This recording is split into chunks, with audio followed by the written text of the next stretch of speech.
Esse apartamento não é para qualquer pessoa, é para quem realmente valoriza a experiência. E reconhece quando o projeto atinge outro nível. A sala é ampla com lareira dos dois lados, tem uma área de bar e espaços que se conectam de forma leve e sofisticada. Para mim, a cozinha gourmet é a grande protagonista. A marcenaria ornada está presente por todo o apartamento, tudo conversando entre si.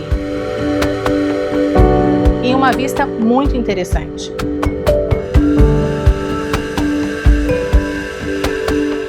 O piso tem um porcelanato com placas impressionantes, tem 3,20 por 1,60, que amplia os ambientes e também reforça o conceito contemporâneo do projeto. E quando você entra na área íntima, o impacto continua. O casal tem 2 closets simplesmente excepcionais.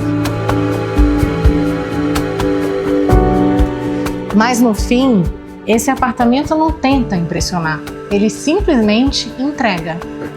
Ah, e como entrega!